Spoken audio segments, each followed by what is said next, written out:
Welcome to Kickstart's Rehabilitation LLP.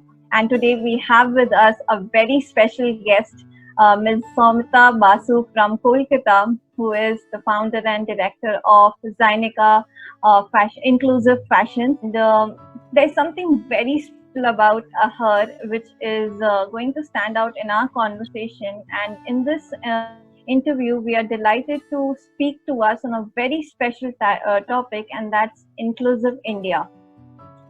Soumita holds a master's degree in developmental studies from ISS, Netherlands, and a PG diploma in journalism from Asian College of Journalism, Chennai. She is the recipient of Netherlands Fellowship program by the Dutch government, and there is something more to this. She finds joy in solving problems. Dealing with her own disabilities made her step into designing innovative clothes, and that's something really different. Soumita has worked for nearly 18 years as an international development practitioner and journalist, and has extensively worked at ground levels, at grassroots levels in the Indian community with the underserved communities, building inclusive models of sustainable exchange. She has written extensively on these issues in mainstream and academic journals, and also a few documents. The entire model of Kickstart's Rehabilitation LLP, which works on the foundation of healthy and inclusive living, resonates on this concept of forming a grassroots level inclusivity. And we have with us to talk about this thank you so much for accepting our invitation here. And to begin with, I would like to know more about your journey in this area. It was a very simple journey actually. I did not get clothes. So my disability is an acquired disability. It happened in my early 30s, late 20s, early 30s. So when I fell sick, I couldn't find any clothes to wear, which I could wear on my own, or which while wearing it, it wouldn't be painful. When I didn't find it, I started trying to solve it for myself. I really didn't think of having an entire clothing line on this. Yeah, so I was really thinking of, and I was actually even talking to other designers saying that I have this habit. If I meet an architect, I just tell the person, why can't you make it more accessible, your buildings and your rooms and everything. If I meet an urban planner, I tell the urban planner also, can you make it more accessible? So similarly, when I started meeting designers, I would say, just make your dresses and clothes more accessible.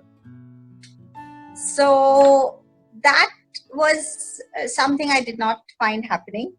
And though I would tell people and they would appreciate the idea, it was never picked up. But then slowly I started thinking I wanted to be independent while wearing my clothes. More importantly, I also wanted it to be completely a painless experience. I mean, experiencing pain every single day of your life while wearing clothes, people with chronic pain, they have pain anyway. Now to elevate that further because you have to wear clothes, that was just not required. And for me, clothes is something that is designed by human beings. It's not, it's not like it comes from nature. So I thought, if we are designing something, we can just do it better.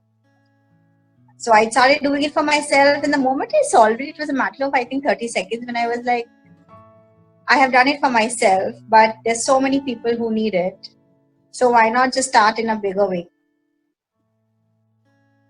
That's wonderful. So can you tell me, how did actually Zynica come into existence, and how did you work upon forming it? What was your journey in this experience? I think it is still at a very, very early stage, but before this, a lot of, doing something for yourself is different, and when you have to do it in a more scale it up, offer it to other people. As they say, if you're doing it for yourself, you're making mistakes, that's fine. But when you're offering to somebody else, you have to be very careful. You have to take care of their emotions, because I'm trying to actually offer something which actually is a very emotional thing.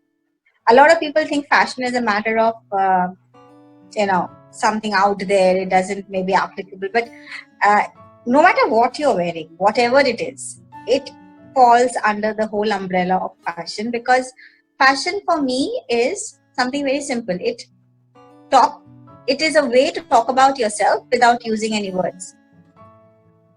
So the way you dress up, it says something about yourself, and you knowingly, unknowingly, subconsciously, consciously, intentionally, you pick up clothes that represents you. So it's not just a functional thing, clothing is not just a functional thing for anyone. So why should it be just a functional thing for people who have certain physical challenges? That's one. That is what, so when I was offering someone there in a way to claim and reclaim their identity beyond disability, beyond being sick, beyond being a patient, because it always ends up like that. People, even when they introduce me, it becomes a bit like, she is a person with disabilities, and yeah, she's doing this. I often sometimes say that you never introduce people saying, he is a patient with diabetes and he is still doing something. So visible problems and disabilities somehow take the center stage of somebody's identity, and I wanted to do away with it. So there are people with disabilities, but then there are also doctors and teachers, and they are a lot more than just that. So when I was doing that, I had to obviously do a lot of research, and as you have already told everyone, that my background was in research, my background was in doing development sector work on ground, not really around textiles or fabrics and fashion. So I had to really train myself up. I read a lot, I went online, I asked people, and people were very, very helpful. They really, if I said, I want to understand what happens when you use this or what happens when you use that, they were very open to teaching me. So, plus I also had to research about the adaptive needs of people. So, and what can be the possible solutions, a lot of experiments on that. I'm still experimenting on various things. Some things I am already sure of, some other things are still in the pipeline. So after a lot of research, there are a few clothes that I made. I was happy with that, and I started, taking it online. After people started giving me some encouragement, and they said, this is really needed, we should do it. So that's when I thought, okay, let's make it a little more formal, and I started Zeneca. That's amazing. So definitely this journey would have got lots of ups and downs and challenges. So when was it that you founded Zeneca? How long has it been? Not too long back. It was earlier this year. Okay. So from last year, I have been online on Facebook and Instagram, but I formed it more formally earlier this year in January. And even now I'm trying to, I welcome anyone and everyone who wants to try something more easy at the same time without losing their identity, So the idea is to just, uphold the right to choose. If everybody else has a choice, I should also get a choice, and that's how I want to offer it to everybody. In fact, the research is still, as I said, I'm constantly researching. So currently, I want to. I have done quite a bit on the clothes, let's say the tops and the bottoms. Now I am focusing also on innerwear, because there's no point in asking for independence and privacy if you cannot handle your innerwear. And that has been, that needs a lot of research. So I am actually floating around a survey. In fact, anybody watching this, if they can just fill in the survey, they will really help in what I'm now calling. This is not just my own journey. I'm calling this a movement. I think this is an inclusive fashion movement, which I want to just, take on. That's wonderful, and indeed, that's very inspiring to listen and rather to be a part of as well. And this is something that I mentioned right at the start of this conversation, that we have something very special to discuss about, and that comes from Soumita's attitude and her willingness and desire to bring such a revolutionary change. And I would like to know your interaction with people who need the adaptive clothing, and who need such modifications. How is their attitude in taking it up, or what is it that you have encountered with them? I think the larger question very often people ask is it even possible? So I just tell them, why don't you tell me? I'll make something for you. If it works for you, then it's possible, right? So experience it. Don't wait for me to tell you yes or no. And though I am based in Calcutta, I offer services across India. The process is very often, people connect with me either on email or on social media. And if they're interested, then we have a call. If needed, we can have a video call depending on the need of the person. And then I just design something, I discuss it with the person, and once I make it, I ship it off. And when they wear it, most likely they like it. So that's the aim. That's wonderful. That's wonderful.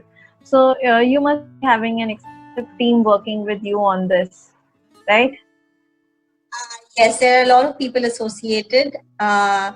Since we are a startup, everybody is coming together from different angles. There are designers. There are people who are trying to talk more and more, because this is also something where we are having to create awareness. It's not like it's just another brand who will make something and you can just search on Google and get it. Because to search something, you need to know that it exists. That's to the point. Yeah, so we are trying to also raise awareness at different levels. One is that, yes, it is available now. In the foreign market, there were a few options. In the Indian market, I am definitely trying to do as much and beyond. I mean, who knows, what is possible. And as I said, it's not my own journey. It is a movement. So if somebody else is going to pick it up, let it go to the point where everybody is served, and we all benefit from it. That's one level of awareness. The other level of awareness is also, I believe that I took up clothing to solve a problem, but at the same time, it is giving me a place, like a basic need, a human basic need, through which I can push the idea of inclusivity, of diversity, of even shift a mindset, like the idea that, we just need to adjust. No, you don't need to adjust. So that mindset needs to shift. The idea that, you have a right to do something just like everybody else. So all of this is something that I'm trying to do here, and that takes a lot of awareness generation, usually online, especially nowadays because of the COVID, everything is online. Otherwise, I would even meet people in institutions and talk to them. Some people want to talk to me because they find the whole idea inspiring and the journey inspiring. But for me, I would be really happy if they start shifting their ideas and say, all right, it's possible. That's a very good mention. Definitely shifting the perspective matters a lot, and so we are here to discuss on that. And Soumita, there's one more aspect that I would like to discuss. You must be having conversation with a lot of people, right? And so what are the usual conversations that come up in this area of entrepreneurship? Because it is definitely a startup and doing a wonderful job, but how does the conversation go ahead? What difficulties you face? So I have the the typical difficulty as any other startup, like how to do this, how to get things together. There's always a problem of a funding crunch, and that's something any other startup will tell you. But what I also get to hear is, are you sure you have a market? Because Yes. can they pay? Can people who have disabilities, can they pay? So it's not like they have, they don't exist, but do they have the buying power? So that's something I'll have to, I guess we need to prove as we go along. The other thing that comes from people who have disabilities themselves, that nobody ever thought about our needs like this. So the conversations, that, because I always have to converse with them. The idea for me is to make it ready-made line by next year. But for now, I am doing exclusive pieces for people. So when I'm doing that, I have to have a conversation with them, and I feel very happy and blessed to be able to do that, because those conversations are not just about the agenda is about their clothing needs, but it ends up being a very emotional conversation all the time. Like every single conversation is like that. And the other thing that I try to push all the time is, my clothes are going to help people who have disabilities, but it's also going to help people who do not identify as somebody with a disability. So we have arthritis, we have frozen shoulders. I'm just giving one of examples, Nobody who has arthritis, and there are 180 million people in India who has arthritis. But nobody who has arthritis, at least most people who have arthritis, don't think that they have disability. Though they cannot really button their shirts, though it's very difficult for them to raise their hands. So even for those who don't identify, that's why I don't say that I make clothes for people with disabilities. I make clothes for everybody. It's an inclusive fashion. The idea of inclusive is that you don't make another, little world amongst yourself. It's about mixing and, mingling with people. So luckily, there are designs that I have, which a lot of people who are able-bodied and who have liked it, and they said, why don't you make something for us too? So I'm like, yeah, feel free, because my idea is to give everybody the choice. And I especially focus on people who have needs, because I believe it's possible to make life easier. So definitely, those conversations are quite constant, where people are constantly trying to tell me, oh, is it only for people with disabilities? So the idea is, no, even if you don't identify as one, but if you have a problem, it needs a solution. So just the way you wouldn't think twice about buying, let's say, a packet of Move if you are in pain, or if you wouldn't think twice about buying, let's say, what's so common, like people very often buy waist belts to support them if they are slip discs and low backache. So similarly, I mean, if you don't have a problem buying them, you don't feel bad buying them. So buy clothes which also will help you further. That's and amazing. If you have no problem at all, but if you like the design, it will fit you. So let the stigma go away. That's a very good point that you surfaced. The stigma should definitely go away. So here I would like to pitch in another perspective of yours. I would that I want to know is, according to you, what are the changes that need to be implemented to make India an inclusive living? I think it should start with the education system.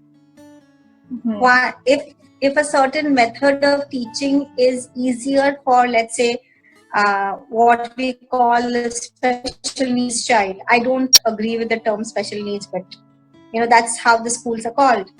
I'm sure those same methods can be easy for others also. So instead of having different schools and there are different needs anyway, like even if you look very able-bodied and able-minded, you still have a different need. Some people are more visual, some people, understand more with audio, some people understand more while reading. So everybody has different needs. So to make it, a further segmentation is not required. And the moment people start interacting with each other, I think Especially kids are very good with understanding other people's situations, and they don't judge that quickly. They're big bullies sometimes, I agree, but they don't judge that quickly. They don't, end up saying that I will not do this because I don't know how to handle somebody so different. In fact, when I fell sick, I think kids who met me, even kids who I didn't know, like, strangers for the first time, they were far more receptive to my situation, and they were far more had far more empathy towards me than adults. So I feel if we give them that platform where they're constantly mixing with, so the idea of diversity is not imposed on you. It is something that is so integral. But after that, whatever you do, you will do it more naturally, thinking about other people. True. That's wonderful. That's a beautiful perspective that you put forward on starting of the diversity inclusive movement that you just mentioned that you are doing with your organization. So, it is what I pick up is that it is not imposed; it has to be there. So that's I think really beautiful.